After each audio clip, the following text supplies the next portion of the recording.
Hello students, welcome again. Python सीखने के process में ये हमारा 7th लेक्चर है। लास्ट लेक्चर में हमने एक प्रोग्राम किया था जिसमें हमने ट्रायंगल का एरिया निकालना सीखा था यूजिंग हेरॉन्स फार्मूला। इससे पहले कि हम लोग फिर से थ्योरी पार्ट की ओर बढ़ें, एक और प्रोग्राम हम लोग देख लेते हैं। आप भी अपना लॉजिकल थिंकिंग जो आपका इनरिच हो रहा है उसको भी आप टेस्ट करिए और कोशिश कीजिए कि वो पहले आपसे हो जाए। अगर नहीं होता है तो फिर आप वीडियो देखिए और प्रोसेस समझने की कोशिश कीजिए। तो चलिए आज के प्रोग्राम पे चलते हैं, देखते हैं आज का हमारा असाइनमेंट क्या है। चलते हैं हम फिर से अपने आइडियली पे, देखते हैं आज का हमारा प्रोजेक्ट क्या है। हाँ, आज का हमारा प्रोजेक्ट है write a program to calculate quadratic equation. Quadratic equation आपने मैथमेटिक्स में पढ़ा होगा, ज़रूर पढ़ा होगा। अगर नहीं पढ़ा है तो भी कोई बात नहीं है। हम देखते हैं कि क्वाड्रेटिक इक्वेशन क्या होता है। हमें तो बस उसके लॉजिक के बारे में सोचना है कि हम क्वाड्रेटिक इक्वेशन को किस तरह से प्रोग्रामिंग लैंग्वेज में यूज कर सकते हैं ताकि कंप्यूटर भी एक मैथमेटिक्स के फॉर्मूले को प्रोसेस करना सीख जाए, या कंप्यूटर भी मैथमेटिक्स के फॉर्मूले को प्रोसेस कर दे। तो चलिए देखते हैं क्वाड्रेटिक इक्वेशन क्या होता है। ये जो स्क्रीन पे आपका फॉर्मूला दिख रहा है ये क्वाड्रेटिक इक्वेशन है, जहाँ पर x equal to -b plus minus under root B square minus 4ac divided by 2a, यही क्वाड्रेटिक इक्वेशन है। हमें बस इस क्वाड्रेटिक इक्वेशन को सॉल्व करना है। अगर आपको क्वाड्रेटिक इक्वेशन से आप अवेयर नहीं है या आपने सॉल्व नहीं किया है तो भी इसके बारे में आपको उतना सोचना नहीं है। बस हमें ये देखना है कि हम इसको कैसे लैंग्वेज में यूज करेंगे। ठीक है, लॉजिक के बारे में इसके सोचना है। ठीक है, तो चलिए स्टार्ट करते हैं। देखिए इसमें हम क्या कर सकते हैं, पहले लॉजिकली सोचिए इसमें हम क्या कर सकते हैं। ठीक है, हमें एक्चुअल में किस पे काम करना है। हमें एक्चुअल में इस फॉर्मूले पे काम करना है। अगर इस फॉर्मूले को हम लोग ध्यान से देखें तो हमें कितने वेरिएबल्स की रिक्वायरमेंट पड़ने वाली है। देखिए ए, बी और सी नाम की तो 3 वेरिएबल्स क्लियरली इसमें दिख रही हैं। ठीक है, तो ए, बी, सी नाम की 3 वेरिएबल्स हैं, इसलिए मुझे 3 वेरिएबल्स की रिक्वायरमेंट तो पड़ने वाली है प्रोग्रामिंग में। तो सबसे पहले हम क्या करते हैं, ए, बी, सी 3 वेरिएबल्स बना लेते हैं। तो चलिए प्रोग्रामिंग के चलिए आइडियली भी चलते हैं और हम 3 वेरिएबल्स बना लेते हैं। चलिए अब हमने 3 वेरिएबल्स तो बना लिए, जहाँ पर ए बी सी 3 वेरिएबल्स हैं और तीनों ही का वैल्यू हमने यूजर से डिमांड कर लिया है। तो इसके आगे अब हम क्या कर सकते हैं, चलिए देखते हैं। फिर से हम फॉर्मूले पे लौटते हैं। अब इस फॉर्मूले को ध्यान से देखिए। यहाँ पे हम क्या कर सकते हैं, सबसे पहले हम इसको सिंपल बनाते हैं। कैसे सिंपल बनाएंगे कि इसके एक पार्ट को हम पहले सॉल्व करते हैं। सबसे पहले हम चलते हैं बी स्क्वायर माइनस 4ac पे। अंडर रूट को पहले आप भूल जाइए। अंडर रूट के लिए हम लोगों ने पिछले प्रोग्राम में मैंने आपको बताया था कि कैसे हम स्क्वायर रूट बाद में यूज कर सकते हैं, formula square root function, right. तो पहले अंडर रूट को भूल जाते हैं और पहले हम सिर्फ एक चीज़ को सॉल्व करते हैं, बी स्क्वायर माइनस 4ac को। ठीक है, आपके लिए मैं थोड़ा सिंपल बनाने का ट्राई कर रहा हूँ। पहले बी स्क्वायर माइनस 4ac को सॉल्व करते हैं और बी स्क्वायर 4ac के सॉल्यूशन को मैं एक वेरिएबल में असाइन कर देता हूँ। तो चलिए देखते हैं कैसे करते हैं। सबसे पहले हम एक और वेरिएबल ले लेते हैं डी नाम का, और उस डी नाम के वेरिएबल में हम लिख रहे हैं, देखिए ध्यान से देखिएगा, b इंटू 2,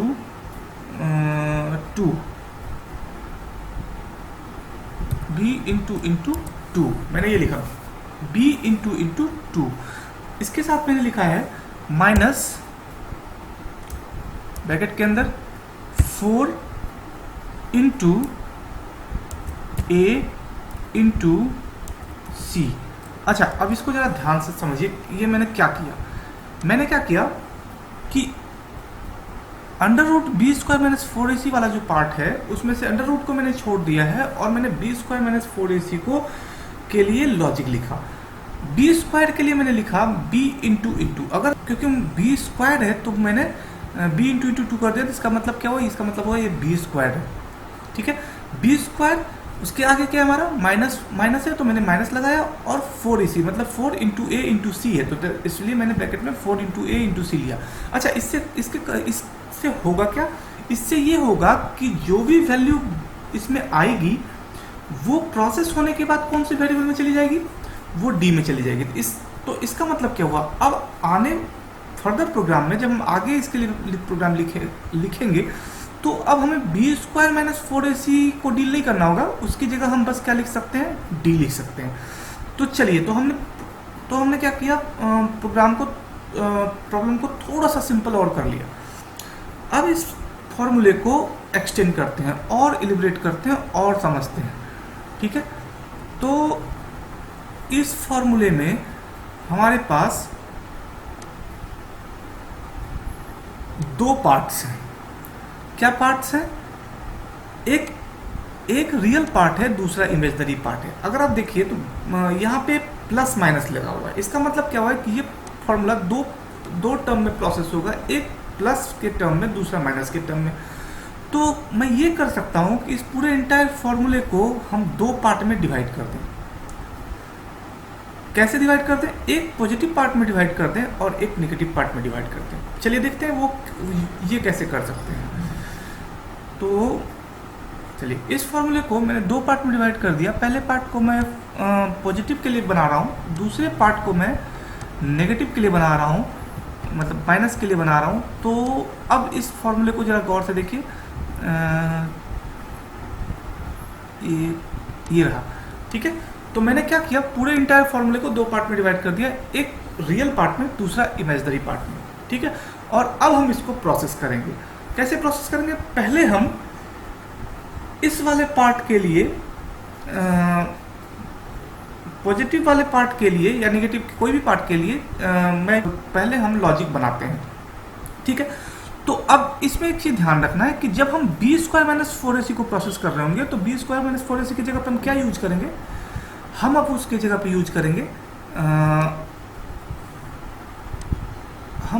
यूज करेंगे हमारा डी नाम का वेरिएबल, राइट। तो चलिए देखते हैं, सबसे पहले माइनस को ही मैं कर लेता हूँ। तो सबसे पहले माइनस वाले टर्म पे चलते हैं और देखते हैं कि इसकी लॉजिक मैं कैसे लिख रहा हूँ। देखिए, मैं इसमें थोड़ा सा आगे बढ़ता हूँ और मैं एक वेरिएबल बना लेता हूँ solution1 नाम का। और क्योंकि दो सॉल्यूशंस हैं, एक रियल पार्ट का है, दूसरा इमेजिनरी पार्ट का है, तो मैं इसमें दो सॉल्यूशंस बना लिए solution1 नाम का। और इस solution1 नाम के पार्ट में मैं असाइन कर रहा हूँ सबसे पहले -b, क्योंकि फॉर्मूले का स्टार्ट में क्या है, -b, आगे क्या लगा हुआ है, माइनस लगा हुआ है, तो मैं फिर माइनस लूँगा और फिर मैं माइनस लूँगा, ठीक है। फिर मैंने माइनस लिया और फिर माइनस लेने के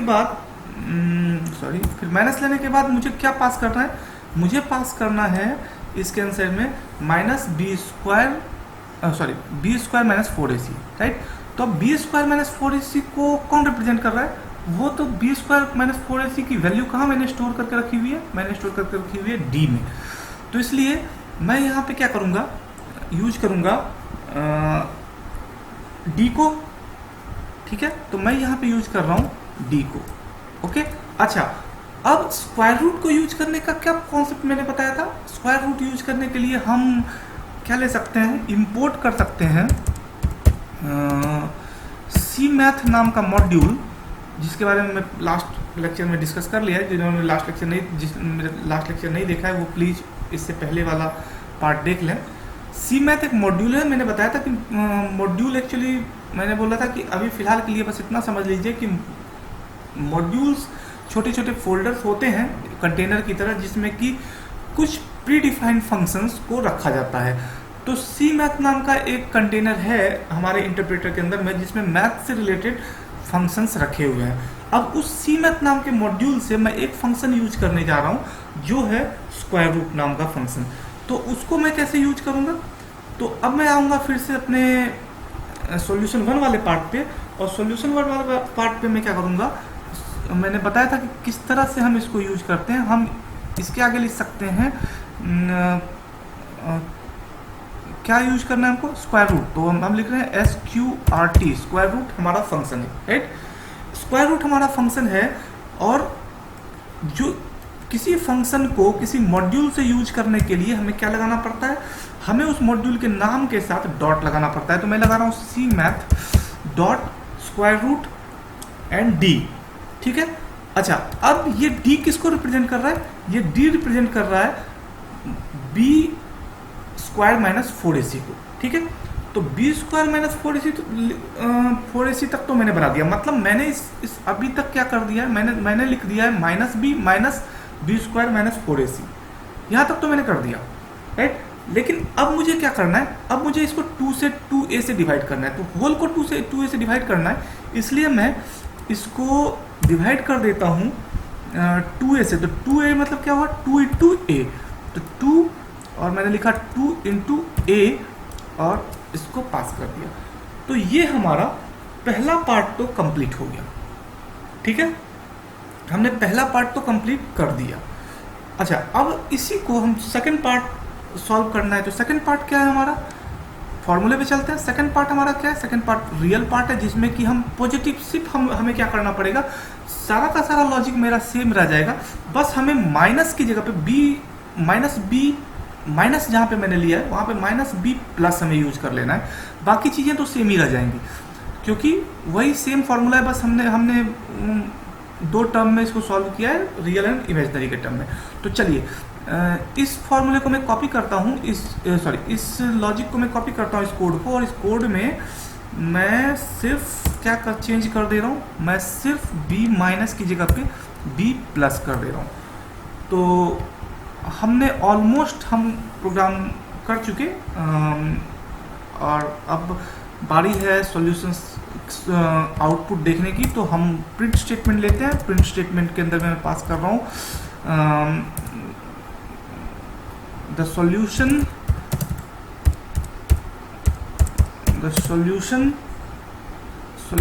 आर, क्योंकि मैंने कितने सॉल्यूशंस लिए हुए, मैंने 2 सॉल्यूशंस लिए हुए हैं। कौन सा सॉल्यूशन, SOL1 सॉल्यूशन 1, सॉरी इसको स्ट्रिंग को पहले बंद कीजिए एंड देन कॉमा से सेपरेट कीजिए, सॉल्यूशन 1 एंड देन सॉल्यूशन 2। ये मैंने 2 सॉल्यूशंस ले लिए। चलिए, ये इस तरह से हमारा प्रोग्राम कंप्लीट हो गया। अब एक बार इसको रन करके देखते हैं, मेरे समझ से तो आउटपुट आना चाहिए। चलिए F5 प्रेस करता हूँ, देखता हूँ क्या आता है। अब हमें 3 वैल्यूज पास करनी होंगी। चलिए मैं कुछ पास कर देता हूँ, जैसे 23 मैंने पास किया, 12 मैंने पास किया और 9 मैंने पास किया। तो print the solution 1 solution is not defined. Okay, solution 1 is not, solution 2 is not defined means there is an error. मैंने क्या गलती कर दी, मैंने गलती ये कर दी कि सॉल्यूशन 1 मैंने जब कॉपी किया तो सॉल्यूशन 1 का नेम चेंज करके मैंने सॉल्यूशन 2 नहीं किया। तो हमें इतना ही चेंज कर देना है। देखिए मैं कर देता हूँ सॉल्यूशन 2, और अब मैं इसको रन कराता हूँ F5 से। तो देखिए कुछ वैल्यूज हमसे मांगी जाएगी।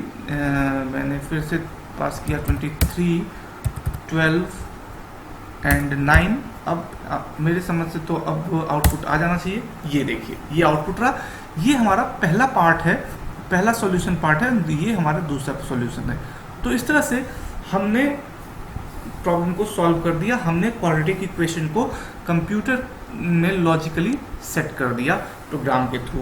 अब हमारा कंप्यूटर इस प्रोग्राम के हेल्प से क्वाड्रेटिक इक्वेशंस को सॉल्व कर सकता है। ठीक है, चलिए तो एक बार लास्ट में लेक्चर क्लोज करने से पहले समरी समझ लेते हैं। हमने एक्चुअली क्या किया, हमारा टास्क था क्वाड्रेटिक इक्वेशन को सॉल्व करना। हमारे पास क्वाड्रेटिक इक्वेशन क्या था, -b plus minus √b² - 4ac divided by 2a। ठीक है, तो हमने क्या किया, हमने सिंपली पहले ये डिसाइड कर लिया कि हमें कितने वेरिएबल्स की रिक्वायरमेंट है, और इसमें हमें क्लियरली दिख रहा है कि हमें 3 वेरिएबल्स की रिक्वायरमेंट है, a, b एंड c नाम की। तो सबसे पहले मैंने a, b, c नाम की वेरिएबल्स बनाई, यूजर से मैंने वैल्यूज ले ली। देन इस पूरे के पूरे फॉर्मूले को मैंने सिंपल बनाया। कैसे सिंपल बनाया? सबसे पहले मैंने बस बी स्क्वायर माइनस 4ac को अपडेट किया। बी स्क्वायर माइनस 4ac के लिए मैंने लॉजिक लिखा और उसको मैंने रेफरेंस वेरिएबल डी में जाके स्टोर कर दिया। अब बी स्क्वायर माइनस 4ac किसके थ्रू रिप्रेजेंट होने लगा? डी के थ्रू। उसके बाद मैंने क्या किया? उसके बाद मैंने इंटायर फॉर्मूले को फिर से दो पार्ट में डिवाइड कर दिया, रियल पार्ट में और इमेजिनरी पार्ट में, पॉजिटिव पार्ट में एंड नेगेटिव पार्ट में। उसके बाद मैंने पॉजिटिव पार्ट के लिए फॉर्मूला लॉजिक लिखा और देन मैंने नेगेटिव पार्ट के लिए लॉजिक लिखा और फिर हमने प्रिंट स्टेटमेंट के साथ प्रिंट करा दिया। तो इस तरह से हम किसी भी मैथमेटिकल फॉर्मूले के लिए प्रोग्राम्स लिख सकते हैं। आप कोई भी मैथमेटिक्स का फॉर्मूला ले लीजिए, आप कोई भी सिंपल प्रोग्राम जो मैथमेटिक्स में आप सॉल्व करते हैं, आप सिंपल प्रोग्रामिंग के थ्रू भी कर सकते हैं। तो आप सिंपल प्रोग्राम करने की कोशिश कीजिए और लॉजिक को समझने का ट्राई कीजिए। पहले आप जैसे जैसे प्रोग्राम्स करेंगे वैसे वैसे आपका कॉन्फिडेंस बढ़ता जाएगा। और मैं बार बार ये कहता हूँ कि programming is all about practice. मैं आपको कॉन्सेप्ट बता सकता हूँ बट ये आप पे डिपेंड करता है कि आप कितने अच्छे प्रोग्रामर बनेंगे, क्योंकि ये जितना प्रैक्टिस आप करते जाएंगे, जितने लॉजिक्स आप लिखते जाएंगे, आप लॉजिकली उतने ज़्यादा कॉन्फिडेंट होंगे और आप अच्छे अच्छे लॉजिक्स लिख पाएंगे और प्रोग्राम में यूज कर पाएंगे। तो चलिए आज का लेक्चर में यही फिनिश करता हूँ। नेक्स्ट लेक्चर में हम लोग फिर से थ्योरी पार्ट की ओर मूव करेंगे और हम लोग बेसिक जनरल टर्म्स सीखेंगे। बहुत सारी चीज़ें हैं जिसके बारे में डिस्कस करनी है, जैसे कि ग्रामर पोर्शन जो हमारे लैंग्वेज का है, जिसमें कि हम टोकन्स के बारे में पढ़ते हैं, डिफरेंट टाइप ऑफ टोकन्स पढ़ेंगे और टोकन्स के थ्रू हम ये समझेंगे कि कीवर्ड्स क्या होते हैं, आइडेंटिफायर्स क्या होते हैं, पंक्चुएटर्स क्या होते हैं, ऑपरेटर्स क्या होते हैं, कितने टाइप के होते हैं। इन सब चीज़ों के बारे में हम लोग आगे डेप्थ में डिस्कस करेंगे और उसके बाद फिर से तब आप प्रोग्राम को ज़्यादा बेहतर तरीके से समझ पाएंगे। तब तक के लिए स्टे ट्यून। मेरे चैनल को लाइक कीजिए, सब्सक्राइब कीजिए एंड कमेंट बॉक्स में कमेंट लिखिए। Thank you.